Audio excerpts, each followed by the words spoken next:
Bobby in the picture. Oh, that was. I just put him out of the way. Oh, I like that. He'll come and join us again. Nate will jump down and he'll be like, "Who's talking? Where is that voice coming from?" He'll jump in. Likes the resonance, the vibration. Yeah, Yep. he does, for sure. I'm sure because my cats like the vibration. Whenever we practice Yoga Nidra, they are always on the bed, in the room. One's under the bed, one's on the bed, always. Yeah. Oh, I love that. Yeah. I can't practice without them. They would just scratch at the door. Right. They'd be like, "Let me in." They want to ride that roller coaster too. They do. I mean, Nate will do that. He'll come and lay right on my thigh, and we call it the plop and drop. He'll come close to your thigh, and then he'll just go boom, and he'll just fall right into it and be like, "All right, he's here for the ride." Taking him along. Yep. All right. Well, welcome to the Escapehatch to Wellness. And today I have a very, very special guest, Mr. John Vosler, who is not just one of my personal favorite teachers, but also a friend. So give me a moment to give the formal introduction because it is impressive. So Mr. Vosler is an RYT 500, an internationally recognized meditation teacher who leads programs and retreats in Australia, India, Bali, and throughout Canada and the US. He is an expert in healing and human development with a strong background in anatomy, functional movement, and body mechanics. And he's also a senior teacher at the Amrit Yoga Institute, where he leads the I Am Yoga Nidra certification programs and is a certified iRest teacher at the Integrative Restoration Institute. Mr. Vosler holds a degree in human development and certifications in applied kinesiology from the Kinesiology Institute and Craniosacral and Somato Emotional Release Therapy, which is phenomenal if you've never tried it, from the Upledger Institute International. And John's private mind-body practice has been thriving in Los Angeles for more than 25 years. And I will include his website down below in the details there, but also very much a sense of pride, because I know he won't advertise this himself, is that he co-created, along with Richard Miller, who is the founding of the iRest form of Yoga Nidra, and the two of them co-created the very first International Yoga Nidra conference that was held at the Kripalu Yoga Center, which is in Lenox, Mass. So, round of applause. I would give you a standing ovation if I could. You're so sweet. I love how you threw that in at the end. I love that. So welcome, John, and thank you for your time, first of all, to talk about one of my personally favorite subjects, Yoga Nidra. Mm-hmm. And I'm going to guess it's also one of yours. Mine too. Yeah. So why don't we start off just talking about your journey to this practice, and we'll start with that and then kind of explore, what really resonated the most with you, and then kind of do a deeper dive into what have you seen in yourself, the changes you experienced from this continued practice, and also with sharing it with other people along your way. Well, first of all, thank you so much for having me. It's just a pleasure to be with you, and I feel honored to be able to spend an hour with you, and it's always so wonderful to see you as a friend as well as a co-teacher. So thank you for having me here. For me, I often start the conversation of where did I run into or how did I find Yoga Nidra? And I often tell the story that because I was a body worker and I was constantly looking for CEUs, I was going to different conventions to acquire more CEUs, continuing education units. And so I had gone to the Body, Mind, Spirit convention up in Northern California to acquire some more CEUs. I was doing all my classes there, and then there was just a moment in the day where I thought to myself, I'm just done. I'm done with the Pilates. I was just done. And I wanted to leave. And I was with my friend and we were headed down the escalator. And then over to the side was this big sign, meet a living yogi and discover the ancient practice of Yoga Nidra. And I was just like, what is that all about? So my friend and I snuck into the conference hall. We didn't pay. We snuck around the back corner, grabbed a couple mats and laid down at the back of the room, which we thought was the back of the room. And then moments later, they asked us to stand up and meet the living yogi. And in walks the most beautiful Indian woman I have ever seen in my life, just dressed in a beautiful outfit, flowing, just a radiant presence. And I just remember saying to my dear friend, I was like, I didn't know they had female yoginis. This is incredible. So all of a sudden, she got up on the stage and started to talk, and she told us her name, and her name was Kamini Desai. And I thought, oh my gosh, this is extraordinary. And then she said, well, I'd like for you to rise once again and meet my father, Yogi Amrit Desai, for our day event. And I was like, wait a minute, I thought you were the yogi. So then, and then in walked Amrit Desai, who came up to the stage and just sat down. And by the way, the stage was right in front of us. We were in the wrong place. So we were basically right at the feet of Gurudev for Yogi Amrit Desai. Yeah, it was so good. And he immediately talked just for a brief minute to introduce us. He said, you know what? I think I'd like to practice to speak for us. So we immediately laid down and he started to guide us, told us to close our eyes and take a few deep breaths. And the next thing he said was like, roll over onto your side as the practice is complete. And I was like, what? Where did I go? What just happened? It was a magical carpet ride. Went deeper than I've ever gone in any meditation. It was so beyond worldly of the physical form.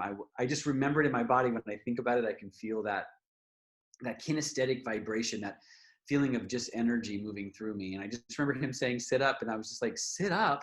Aren't you going to lead us on something?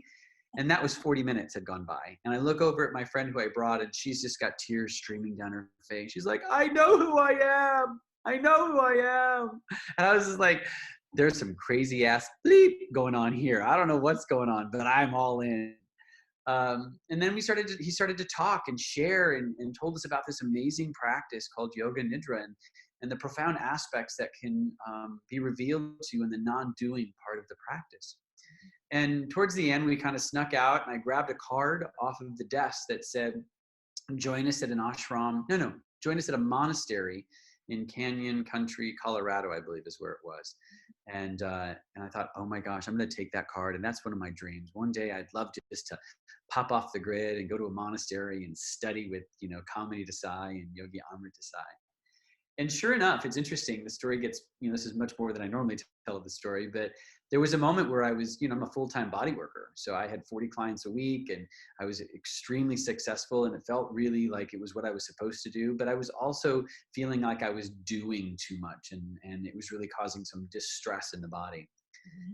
And strangely, I woke up one day and said, I want to close my business and I want to go to a monastery in Colorado and I want to pursue what was felt in my heart in that one moment, in that one experience. And so I ended up closing my business down and startled a lot of people. And I went to Colorado and I spent, I think it was 11 days with Kamini and Yogi Amrit Desai that were just life-changing. And I think if anything came of that experience was I knew what was possible by doing less. And that this practice of subtraction could offer me a clear insight of who I was here to be without having to try to achieve something in order to be seen a certain way. That's what I had been doing in my bodywork practice. So that's how I came into the practice and studied with them for 11 days there. And then I went down and I took more programs and then they finally, or they didn't finally, they so genuinely, and so I felt so honored, they reached out to me to say, hey, would you be interested at all in joining our teaching staff and be able to, travel and teach the programs once you've taken all these programs. So I was more than happy to. So I did. I ended up signing up, drank the Kool-Aid. I came to the ashram and took all the courses. And the first job I got was going to go to IONS, Noetic Sciences in Petaluma. I mean, where consciousness is being, researched. I mean, it couldn't have been any better. And began teaching for them. And it's been a wonderful exploratory of self-discovery and love. And they're my family. And I'm just grateful to the Desais for all that they've offered me. And the theme into that, also a thread into that, is I did meet Richard Miller during that same time that I had met Gurudev. And I had an experience with him, which I thought was profound as well. And at that point, my partner had said, you should really study with Richard Miller. I mean, he's super intellectual and there's psychology in there and there's a therapeutic approach. I think you're going to like it. And, I thought I would. And I thought, but there's something about the I am method of Yoga Nidra that the prana pulled me in, and the energy frequency of it drew me in. That was away from the story in the mind that just allowed me to feel something as opposed to think about the feeling of something. So I went ahead and followed the Amrit path, but suffice it to say, I came full circle, came back to Richard, did the whole program because I recognized in that program the deep, deep psychological benefits of the practice as he's adapted it to be able to reach more people in the experience of healing in the more psychologically and with much more, just a bigger net, I think, gave me a more practical application to reach different people than I was reaching just with the IM. So that's how I kind of came onto the practice of IM. That was a long story, but I'm glad you hung in there. No, it was worthwhile because it's part of the journey. Because, when it, as you mentioned with the IM method, there is an esoteric mystery that lies within the language and the energetic connection that we have with our students and with our teachers. And having seen students come from iRest to then integrate the two practices together makes for a very powerful experience. And I can self-meditate myself these days, self-meditate, not self-medicate myself, just to clarify in case this clarification there, but that's good to know. is I like to dance back between the IM method and Richard's teachings to the iRest method, because I find that sometimes the busyness of the Western mind has a hard time letting go and diving into the esoteric. Have you seen that same challenge sometimes with your students? Yeah, I think a lot of it really comes down to sometimes there can be too much language coming at you for you to do more things. And so sometimes people feel like, when you do a certain, lineage or you do a certain practice from a different person, it's like, that's just too much doing. I want to do less. It's a non-doing practice. So for me, sometimes it's nice to do the I am version for that, because literally for that is, again, Yoga Nidra is a non-doing practice, right? It is a practice of subtraction. There are many different lineages and many different teachers teaching the mythology of Yoga Nidra. All of it's going to the mountaintop. Let's just be straight up about it. Every one of them is with the intention of to wake up, to be awakened awareness itself. So there isn't one that's better or worse than. There's one that's more applicable or one that could be more practical towards people. And then there's others that are, more about just an energetic frequency. It's something sometimes just pulls your heart in that direction. And I would agree with you, though, that for me, sometimes I had always thought, I'll get which one you're going to like. Because if you're an intellectual and you're analytical, you're going to love the iRest because it's just so mental. They get in there and they're like, oh my God, that's driving me crazy. And then I give them an Amrit and like, I just needed that Amrit one. And then I'll go or the IM one. And then I'll be like, oh, this guy's just way kumbaya. They're going to love the magic of the IM. And then you do it and you're like, oh, it's just way too wackadoodle. Where's some structure and some work I can do? I'm like, oh, yeah. So I've given up trying to figure out what's right for someone. And for me, a lot of times I'll blend them together based on the one-on-one experience of that transmission I'm having with that client. Well, that's what we do in our lives anyway. But, being a certified teacher in both methodologies, both lineages, then I think that you have the permission to do that as, right? Let's go back to the beginner's mind and let's explain to the audience what Yoga Nidra actually is, because you've said non-doing twice, at least twice, if not 3 times now. And they're like, meditate. No, that's work. Meditation is work. Yoga Nidra is not work. So you want to explain what Yoga Nidra is and how it is a non-doing practice? Yeah, I think that, the reason I say it's the differentiation I like to make is it's the subtraction, right? It's the practice of subtraction.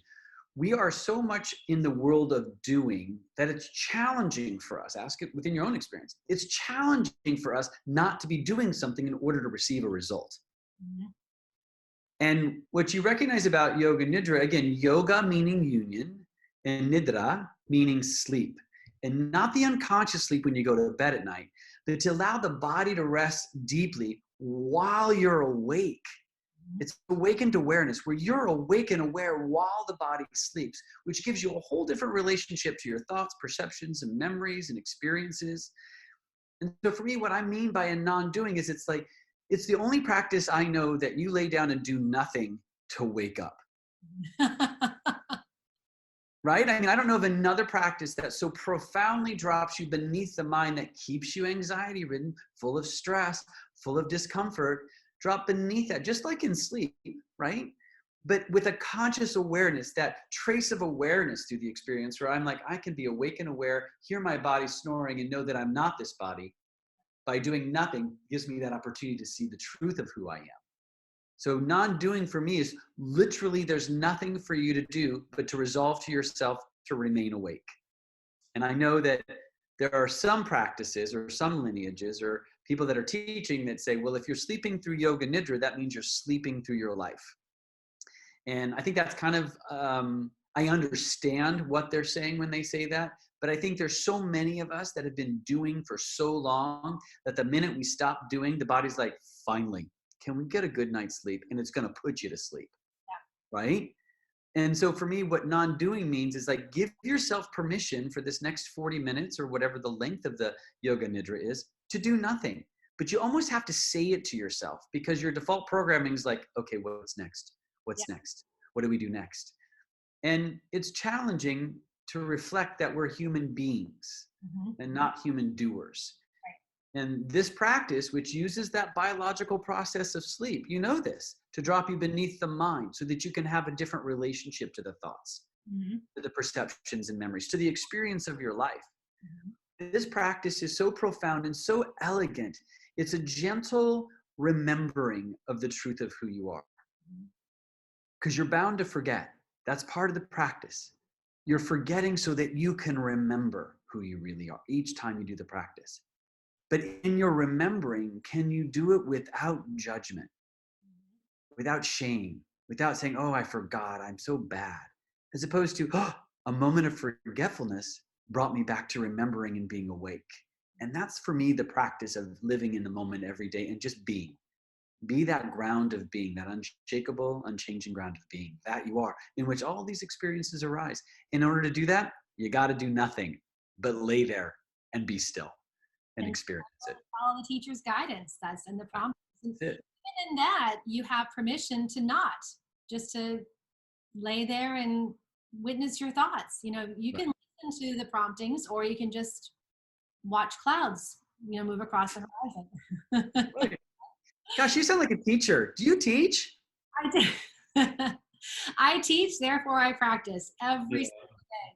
You know, I was thinking about something when you said in the non-doingness, it's an opportunity to relax back into pure consciousness, where that's the truth of who we are, and remembering. And it reminded me of something that really hit home very much when I left the cruise industry in September. And it almost felt like an intuitive level of a prompting to leave an industry that I had loved since I was a child, but knew that it was time to move into something else. And this practice has always been a passion since the very first time I sat up and said to the senior teacher, what was that?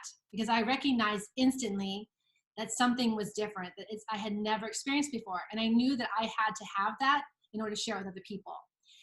But as I began to let go of the cruise industry and really embrace wellness, which has been my path since I was a kid, I kept saying I needed to reinvent myself. And then one morning after Yoga Nidra, I said, I'm not here to reinvent myself, because that is just telling me that I was broken and there was something wrong with me to begin with. I am here to remember what my gifts are to give back to other people. So I got there through my own self practice, but you reminded me of that moment, and I'm so grateful for having explored that. And then it just brings another level to a class, obviously, when you're teaching other students along the way. Yeah, and I would just add into that, it's even beyond the knowing of that, but there's actually a kinesthetic felt sense, a sensorial experience that arises when you kind of rest as that spaciousness.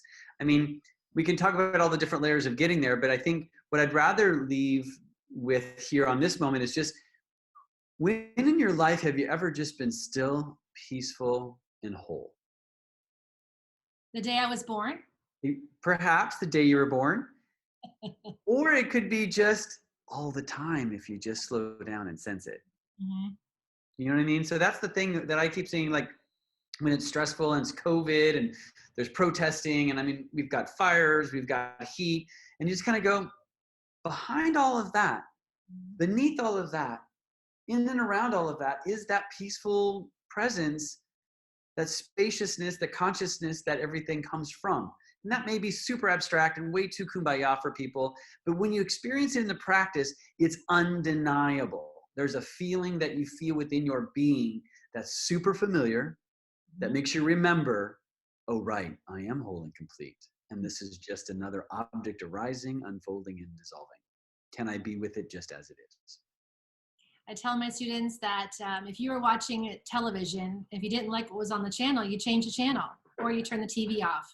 And this is the remote control is in your you hold your attention. It's your attention. Where are you placing it? So do you want to talk for a minute about the tools of Yoga Nidra and how the science of it works for body-mind connection, even the spiritual connection?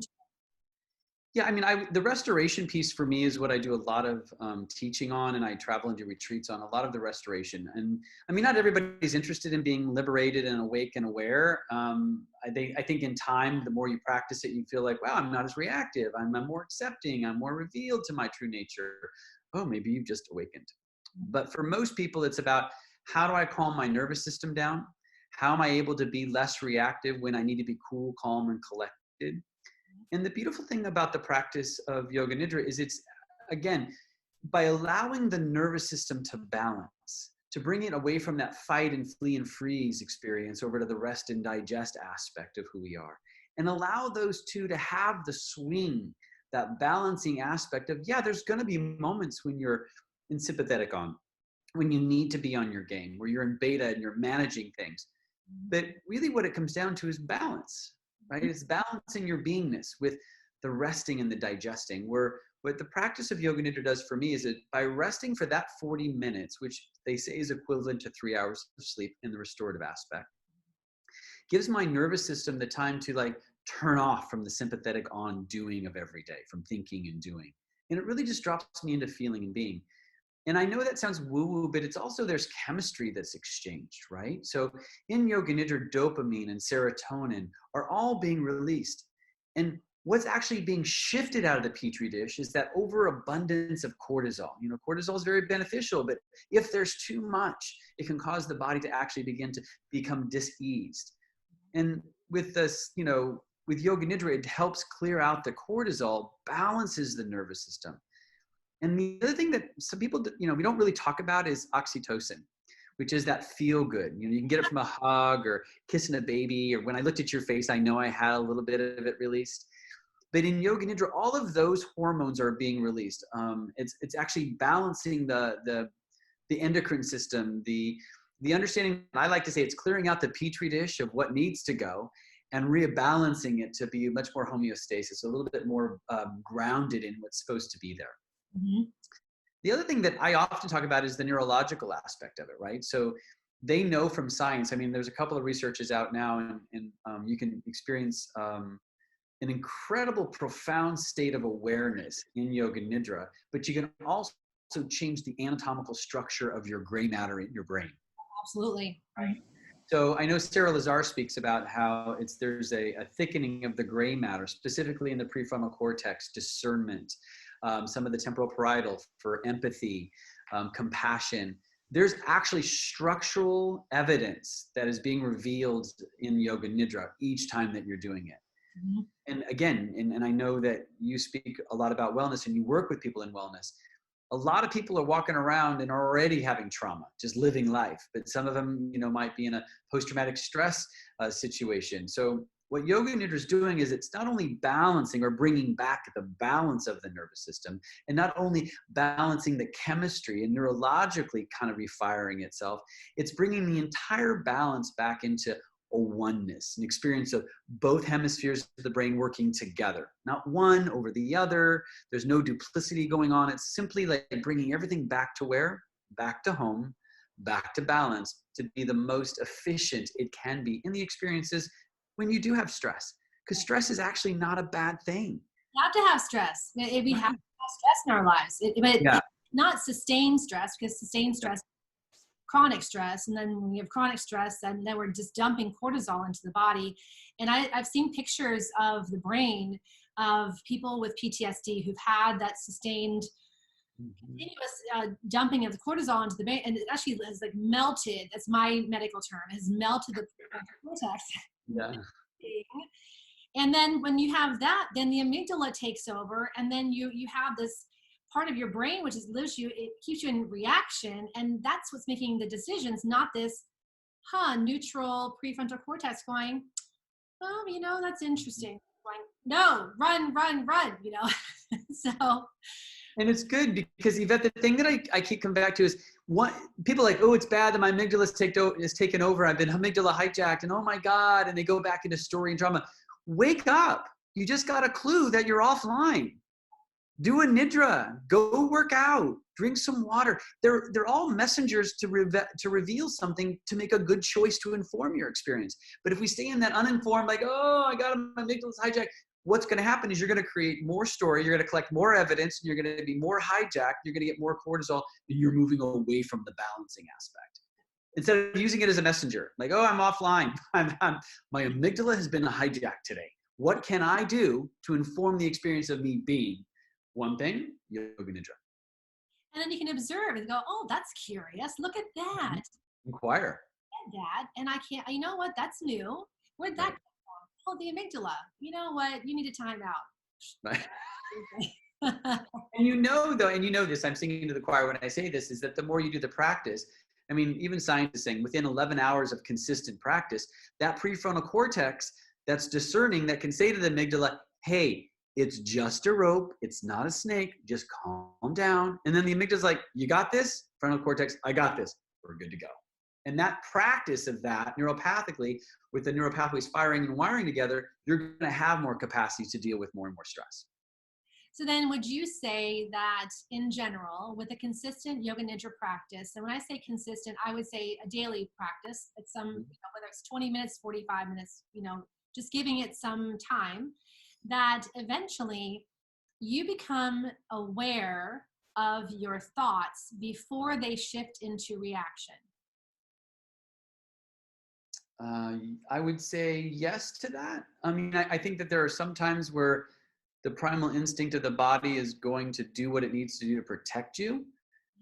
But again, coming back to what we just said, is do you choose to move into that reactive state? And I think you said it one time. I remember we were in a discourse with Yogi Amrit Desai, and we were talking about, it was you that brought it to the attention. It's like, Gurdev would say, or Yogi Amrit Desai would say, your first reaction is free.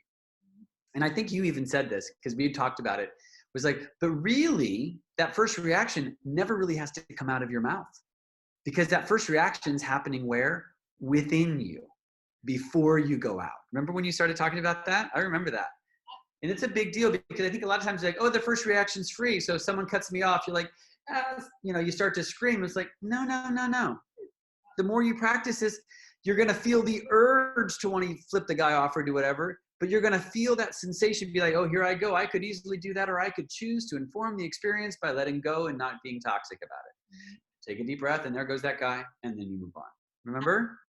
Yes, I do recall that conversation, because, there's certain things that he would say, which people accept, but when you think about the reaction, does that mean it's okay to yell at my kid before I go apologize? No, it's just, and also I think over time, I'll speak for myself, is recognizing the source of the reaction, like going beyond, okay, so my kid did this is upsetting me, why? So the consistent practice of this has sent me to the deeper why, to explore, why am I feeling this way? And what was the original incident or original wound, so to speak, that has caused me to have this perception that I'm now being attacked, or that child is having inappropriate behavior? Where is that coming from? So in a deeper, more esoteric level, that's the deeper dive into this practice that I personally have explored over continued years of doing this. Well, and Yvette, let's be straight up. I mean, our entire lives are about self-inquiry. If you think, oh, I'm only going to do it a couple times, you're fooling yourself. I mean, the whole experience of being is self-inquiry, so that you can be the full experience, right? So it never stops inquiring. I just heard Deepak Chopra say something along the lines, and I think it's in his book, MetaHuman, where he says that our lives are entertainment for consciousness. Mm-hmm. So consciousness wants to know what it's like to eat that ice cream, and so you go and do it. And it's like, oh, but what if I overeat? Oh, let's go try that out. So you become just this this living experiment for a higher consciousness is back Yeah. here. It really has no body, no shape, no label, no nothing. So our doingness gives us those labels. Yeah, exactly. Exactly. Well, we always joked too, if you think of it this way, we're informed embodiment. So as we've been embodied from all of our past experiences. So when you look at your body, it's information, right? And the way to access that information is through what? The sensations. It's not going to come from the mind because the mind has no clue, right? It's forward, future, and past, and it's duplicity. So if you could just kind of think like, well, my relationship with my sensations is a way to get in here to connect to what's going on, which then connects you even more to the source. Sort of what you were just saying. I find it so interesting and so entertaining myself. I do too. That's why we're together. We're talking about it because we love this stuff. We love this subject. I could talk for hours about this subject because it's so, I love the brain. I love how, Yoga Nidra affects the brain in such positive ways. And, I've been studying heart math as well. So in talking about the pulses coming from the amygdala, is that from heart math, the science behind that is that they believe that actually we receive life and our life, our experiences through the heart, not the mind. And they know that the heart itself is like the collector of information that comes in from all of our organs, and it sends between 8 to 9 different pulses to the brain for every one that the brain sends to the body. I love that. Yeah, it's amazing. It's amazing. Because what we do is we go ahead and go through the heart is where you have to go into to shift, to make the changes. It has to be through the heart. It's not going to come from your mind. It's going to come through your heart. So it's exactly what heart math is saying. Now, I understand there's 4 schools of Yoga Nidra that are recognized globally. We have iRest. There's the Himalayan Institute in Pennsylvania. Yep. And then there's is it Satyananda's retreat in India. So those are the 4. Yeah, and I just want to be clear. So though, Bihar was the first book that came to the States that was written. The blue book, if you recall, the Bihar book. You have it there? It should be hard because it's a very hard book to understand. Yeah, and I mean, it's a great understanding, and it's a great book to be able to have a better understanding about it. And then Richard's iRest is an adaptation of Yoga Nidra. And then Swami Kripalu and Yogi Amar Desai and Kamini Desai is the I Am Yoga Nidra. And then the Himalayan Institute, there's Swami Rama. So in Swami Rama, there's a split in that lineage as well, and there's different teachers teaching it. Even Rod Stryker now, from that lineage, has created his own, I think it's called Para Yoga Nidra, and he has his students that he teaches.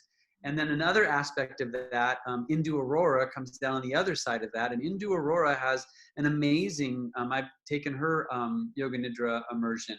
Another teacher who is teaching Yoga Nidra. And then Uma, who has Total Yoga Nidra in London, is another phenomenal teacher of, and hers is a mix too, Saraswati Satyananda, but she's full schooled and she's gone. I think of Uma as someone that has transcended lineage, and it's more about taking the teachings in a more universal way. So there's a lot more than for sure, the 4 that you mentioned are the basic schools that we have. And from that are all these different lineages that kind of break free of them. But more and more and more, I recommend to people that are truly interested in understanding and the depth of these practices is to go ahead and go to Yoga International and check out the International Yoga Nidra Conference, because what we put together was all of those people on a platform. So everybody got to share the teachings of each of those lineages, which I think, quite frankly, if you're really going to know about, want to go further into Yoga Nidra, I highly recommend it. It's worth the investment for just getting all of the Yoga Nidras that you get in it. But the knowledge and the experiences and the depth of each of those teachings and the understanding of where they came from, I highly recommend it. I read somewhere, I forget where I picked this one up, was that when the first yogis came to the United States back in the 1800s, that they came with the awareness of the practice of Yoga Nidra. But once they got here and observed the Western mind, they felt that Yoga Nidra, not that it was too advanced, but it was a concept that the Western mind could not grasp. because of the busyness of capitalism and the busyness of life and just going with the industrial age, that they didn't feel that it was to be revealed at that time. So they just did yoga. You know, being an American, I can understand that. I find, I don't know if you experience this too, but since you blend the two together from time to time, but finding a way of having a language that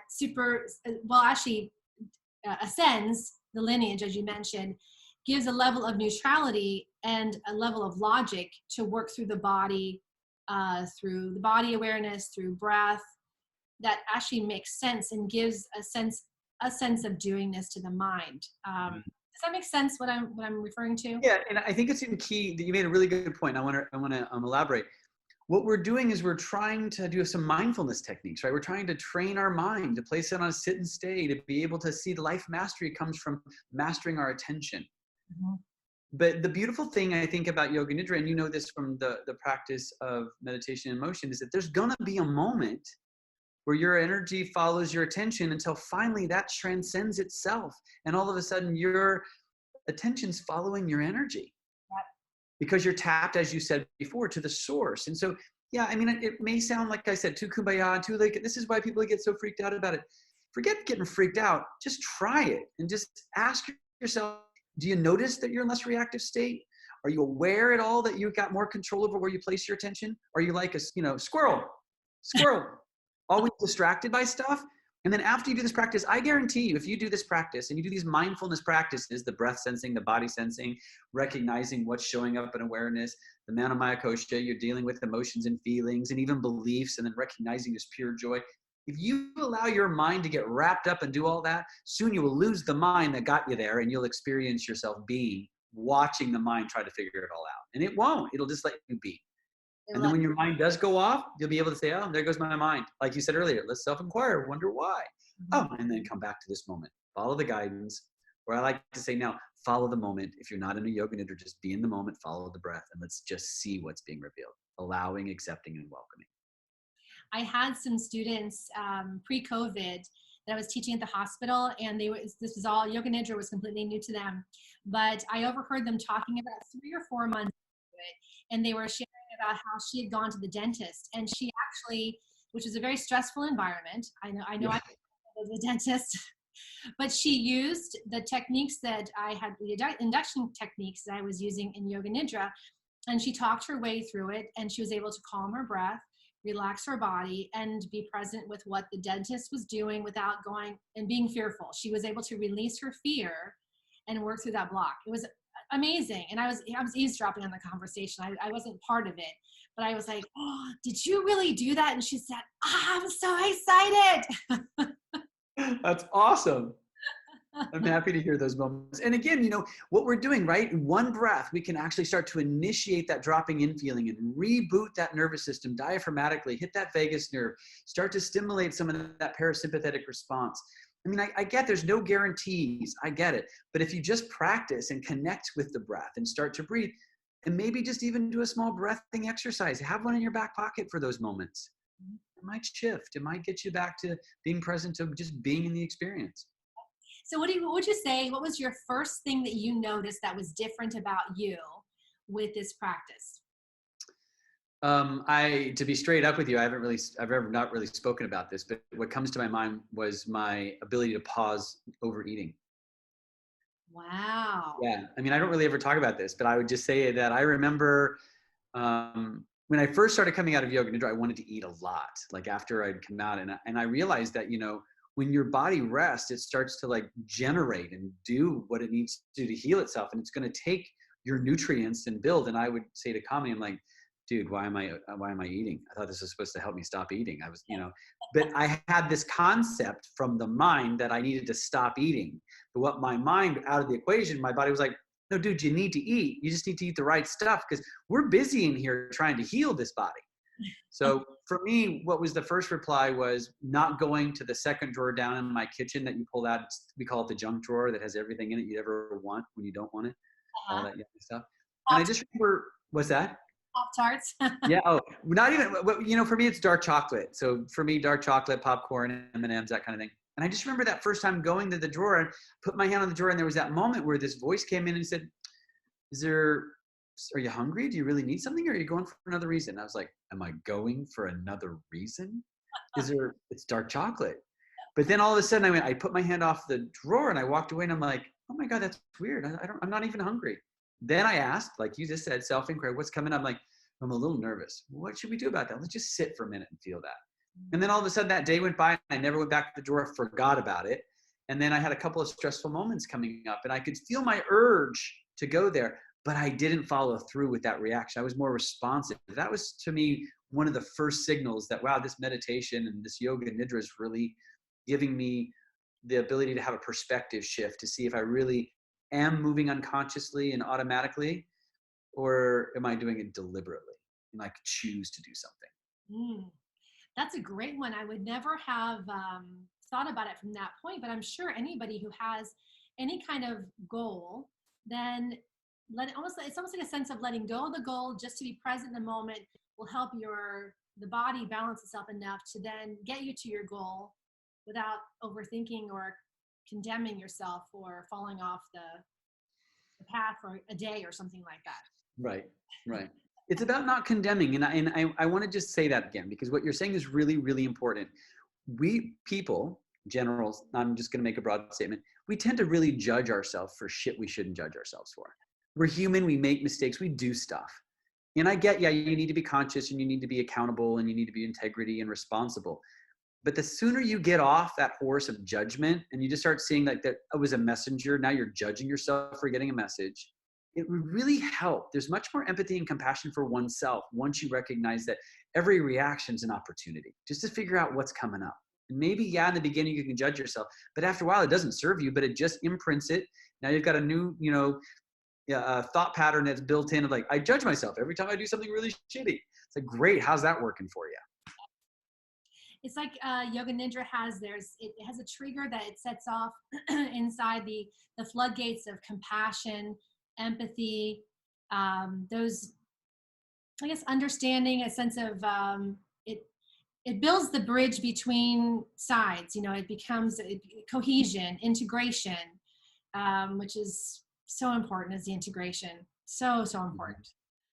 So yeah, and I love functional medicine, which is why, when it comes time for going to the root cause, Yoga Nidra goes to the root cause, yoga goes to the root cause, you really go deep into it and you peel away the layers and you allow the body to have the opportunity to heal itself, and you get out of your own way, you get out of this habit pattern of the hamster wheel of the same thought pattern that are patterns that were given to us by our parents, our grandparents, our teachers, aunts, uncles. These are all labels, and we live our life defined by the labels that others have put on us. So Yoga Nidra to me helps me get out of that and peel a label off every single time I practice. That's beautiful. It's really beautiful. And, the thing I like about iRest, if I just jump in on what you said about beliefs, is that, we know that thoughts are underlined by there's some sensations, and then there's a thought, there's a sensation, there could be an emotion, or one could come before the other, but in essence, they're tethered together and there's a connection between them. No different than a belief. Like there's certain people that just have a belief of this, this, and this, and then they live by the belief. They collect evidence to prove that belief. But yet most people don't drop beneath the belief just to sense to feel the sensation of where that belief came from. And I think that's what's so beneficial, I think, about Yoga Nidra, both in the I Am method as well as the iRest method, as well as all the other modalities of Yoga Nidra that I've studied. They're all basically asking you to be revealed that somehow you have this belief and you're believing it, as opposed to just acknowledge it and maybe just see what's the sensation is beneath it. Come back to the origin of where that belief came from, back to the core of that. And recognize that you could have a different relationship with that belief, and that belief could be true. I'm not going to take away a belief that's true or not true. It's not relevant. What's relevant is, how is that belief informing your life? And then realistically, you at one point let go of this belief and just feel what that belief gives you in the form of sensations in the body. And then this belief, we go beneath that. What sensations below that belief? Until we let go of the cognitive label where the mind has all that fodder time, and then just be in the body with the sensations and go back and forth. And then let's bring those together and what happens. And by the time that you've worked through that, and sometimes it can feel like work, sometimes it's just effortless grace that allows you to move through those back and forth and to rest back as a witness. But when they inevitably come together, when in essence they come together, it's a neutral dissolve back to the source, where then you realize what caused that duplicity was nothing, I shouldn't say nothing more than, it was your mind looking to identify it in a binary system, whether I like it or I don't. And if we can drop beneath that mind, like you just said, then we're actually tapping into that source, that prana, that energy that is going to heal the body, that's going to gain me some more clarity, that's going to allow me to integrate and be able to see the experience for what it is and make an informed choice in it. That's the power of Yoga Nidra. Well, you know, whatever you have as a stressful situation that you are dealing with, or something that keeps coming up to you that's causing you angst, bring that into your awareness now. This is at the beginning of class, not with the purpose of chewing on it Right. throughout the class, but applying the intention of I'm at peace now to that angst, and giving yourself the breathing space between you and the angst, so you recognize that you are not your emotion. And you witness it. And that's kind of how I've been introducing it in my classes at the beginning, Right. To help them introduce, you know, the idea that you have this practice while you're on the mat, but this is not about your practice on the mat. It's for when you leave here and you spend 23 hours not on your mat. In the world of form. Yes. Yeah, and one last thing I want to add to that is just make sure that you welcome it. I mean, there's sometimes I can find, and I've been with clients and I've been in classes with teachers that are teaching, and sometimes it feels like, well, you know, anger's coming up, and well, I don't want to feel the anger. I want to feel the opposite of anger. It's like nothing. Everything's in, nothing's out. Everything is welcome and noted, and everything needs to be seen for what it is, accepted, allowed. And I think it's the IM is the energetic diffusion technique. Breathe, relax, feel, and allow, and witness. In iRest, we do these dyads. It's the same thing where we're just welcoming everything. Because what are we welcoming? We're welcoming you, the wholeness of who you are. They're all coming from you. Like you said, you're whole and complete and perfect as you are. We're just moving back to the source through these phenomena that are arising. And we need to be aware that that's what we're doing in life, like you said, off the mat as well. Every experience is that opportunity. Oh, yes. Yes, it is. Because you can have bliss while you're on the mat, but is it sustainable when you leave here and you get back in the car and you're going to drive home after class? No, I agree. I'm with you. So on your website, which I'll include at the bottom of the frame, and on there you do have some meditations and yoga nidras that are available. You also can subscribe to your newsletter, so you do send those updates out. Really nice inspirational contemplations that you write, which are lovely. Thank you. So how else can people experience you, Mr. John Vosler? Well, right now, what's been really great is I do 2 global meditations every Monday. I've done it for a while now, since the beginning of the year. So I used to have a class on Monday nights at 6:30. I've had for over a decade. I was doing it. But then because of my travel schedule, I was unable to, and I still love that Monday night. That Monday for me is the day of anchoring for the week. And so now I do a Monday at noon and a Monday at 6 Los Angeles time meditations. They're free, donation based. But that way the 12 o'clock gets Europe, and then the 6 o'clock I can get all the way to Australia and some parts of the South Pacific. But it's a beautiful way to start your Monday. It starts at noon. I talk for about 10 minutes, just a little insight, and then we go right into a practice. It's about a 40-minute practice with some stillness at the end. But to me, that's where right now I'm meeting people all around the world on Mondays. And you can, of course, sign up for all of that on the website at johnvosler.com or getmeditated.com. But it's fun because you realize if we can start shifting our perspective to a global perspective and see that we're one whole earth, one whole world, one whole consciousness, I think that we have a better set of better way of feeling, more empathy, more willingness to be open to other people and how they're living their lives. And we can walk with gratitude a lot more if we open ourselves to the world and see, gratitude is the way in and it's the way out, is to be able to experience that being with each other. And then the love we share with each other for the practice. All the way through here. Yep. Little gratitude. Yeah. Gratitude. It's a beautiful thing. That's true. When you connect with people who are not like you, you begin to dissolve the fears of being different. And you begin to recognize that on the inside, we all have hearts that beat the same, our lungs work the same, we all have the same autonomic nervous system, we all have the same organs, everything else. They're just located in different countries, and it eats different food. got it. And speaks a different language, but we are all the same. We are all human beings. And when you travel and see the world, you really can let go, have the opportunity to let go of judgment and separation and division. And it brings you into a state of cohesion, I think, with other people. Yep. It's true. It's very heartfelt. I think too, the other thing I really love doing, and I was, so I do retreats at Esalen, I do retreats at Omega. Um, those are great experiences, right? Because then you're kind of off the grid, you're doing a lot of self-inquiry, but you're resting a lot. There's that moment where you get to be in community with 60 other people that are in the same experience. And that camaraderie, that collective energy can really accelerate healing in the body, clearing the mind. And there's something so rewarding about over a 7-day period watching people just transform in front of your eyes. I mean, I'm so privileged and so lucky and so honored, and I do not take it for granted ever that I get this life. But those are the moments where that you just go home at night and I know this sounds corny, but I've wept. I mean, I've gone like, this is incredible that this practice, this coming together and this self-inquiry can literally save someone's life. Yep. I mean, I'm singing to the choir with you, but it's pretty magical. That's why I'm a big proponent of, like, if you're not doing Yoga Nidra, do it. If you want to teach it, teach it. If you want to share it, share it. Get out in the world. I'll give you a link to get there.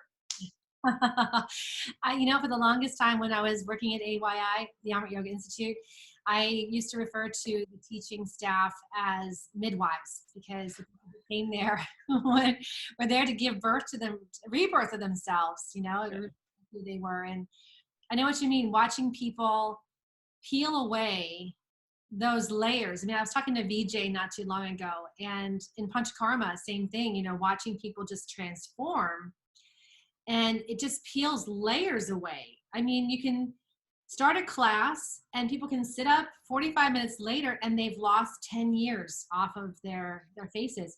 It is amazing. And I should just ask them to take a picture of themselves just before and after class, because sometimes the transformation is something that I get to witness, but because you're looking at yourself in the mirror through the old belief systems, you see the old version of yourself, not the fresher version that I get to when I'm sitting in front of the room. And I know what you mean. It's just an honor, and it really is an honor to sit there and hold space for people to have this experience, and that they trust you, that they're laying down in a room, strangers sometimes, and really allowing themselves to let go in order to heal.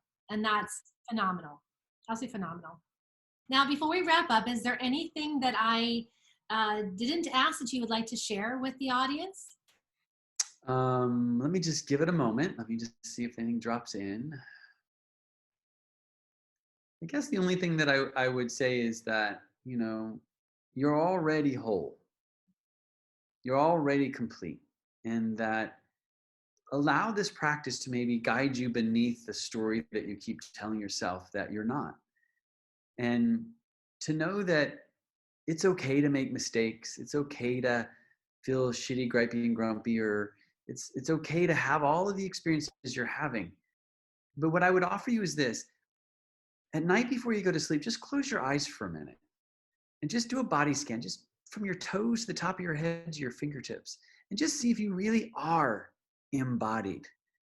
If you can feel your body, and then maybe do a breath count backwards from like 27 to 1, with just the pure intention of just being, not trying to get anything done. I'm going to get a better night's sleep, or I'm going to reduce my cortisol. Forget all that. Because for me, it's in the being, all the doing gets done. And just allow yourself just to start experiencing. The other thing I suggest is at any point in time, just stop and see if you can sense the stillness and the silence and spaciousness around you. And then recognize that spaciousness is whole, it's complete, and it's perfect. And it's you. It's you. You. I love you, Yvette. You're doing such a great service by doing this. And I'm just, again, like, I'm honored that you invited me in, but what you're doing is pretty transformative. So I just want to say thank you for that. And thanks for the time to be able to play with you today and show my true self in all of its expressions. And you always bring the best parts of me out. So thank you.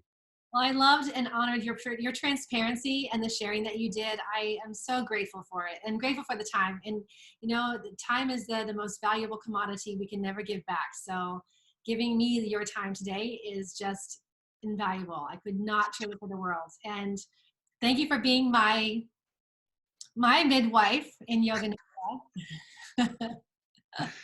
And you know what, I got to say, you were the best. One of the times when you were assisting, you were so kind to the students, and I'll never forget this, that when they finally got their dharma, their primary intention, or their sankalpa, which took a while of unpacking, and some people were really uncomfortable. You remember this? People were really uncomfortable and like, I don't know. And we just kept holding them to the fire, like, you got this. Get in there and unpack. What is it that you're here to express?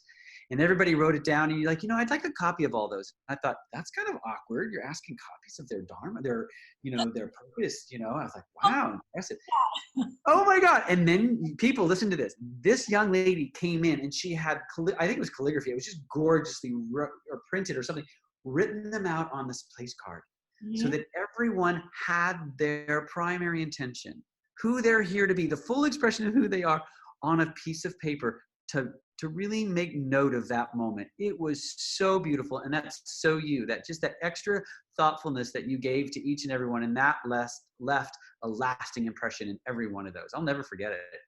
Truly a gem. Oh, thank you. I remember doing that. I remember going down to the office and just getting everything ready and then the idea was today we were to bring that intention, I guess I'll use that word, but really, as you said, and to put it in front of them before they went to deliver their Yoga Nidra for graduation. Yep, to remember. You're so sweet. Yeah, you're a gem. Thank you. Thank you. Thank you for remembering that. I really appreciate that moment. It brought a tear to my eyes. I got to feel overkept now. I'm so glad you should, because you know what? You made those people feel clamped. Every one of those, I remember them. They were like, that was just super special. I'll never forget that. And because again, those are the moments, right? Those are the landing points, or those are the moments in which a trajectory shifts. And all of a sudden, it's just a little bit, right? It's just a little bit. But over time, that little shift takes them in a direction they didn't even see coming. And those are the moments where you're that thoughtful to leave them with that little moment of remembering their sankalpa or their intention. That was a big deal. So it was really special. Well, thank you. My little mascara is running now. That's beautiful. So you're a doll. You are so special, and you're a gift to the world. And I'm so grateful that, in the plunge that I made in my time at the iRest Yoga Institute, you have been a gem of a takeaway for me. And no matter where I go, whatever I do, and whenever I sit down to connect with Yoga Nidra, you are part of that lineage of teachers and masters who really have changed my life in such a deep and profound way. Because when I first started practicing Yoga Nidra in '94, it was with that little CD and little guy, welcome to Yoga Nidra. Swami Jaganananda. And what's interesting is I felt, and once I was introduced to the IM method, I recognized that I was actually practicing Yoga Nidra, but not with that. It was loaded. I was missing the mark because I didn't understand the power that lies within this practice. And while that helped me relax, it really took a guided teacher to really unfold the path. And so with that, I'm so grateful to Gurudev Kamini. You, of course, is my profound hand holder during my process of remembering myself and having this gift that gets nurtured on a daily basis. And I could not imagine life without it. So thank you for being part of that. Thank you. You are so awesome. So are you, my love. Well, I thank you profoundly for your time and this awesome conversation about Yoga Nidra. And I will drop all your information in the comments down below in the frame. And please feel free to tune in and join John for his Monday, 12 o'clock and 6:30, right? 6 o'clock, 12 and 6. 12 and 6. Yoga Nidra is on Mondays via Zoom, right? By Zoom, yeah. All people are welcome. I got the unlimited so that we can have a big group without having any concern. And the only thing I'd add to this is that if people have questions, feel free to email me on the website. My email address is there. If they have questions, just reach out, and I'd be more than glad to support you on the path to find the right teacher, the location, or if you have insights or they're looking for insights or information, I'll be there for you. I'll support you any way I can. Well, thank you, John. Thank you for all that you do, and thank you for giving back to the world. Thank You are a you. blessing. Absolute I blessing. love you, Yvette. Thank you for having me, and lots of love to you. Jai Bhagwan. Jai Bhagwan. Bye to Nate. Bye, Nate, wherever you are. He's passed out over there. I'll let him know you said goodbye. Thank you. All right, love. Thank you.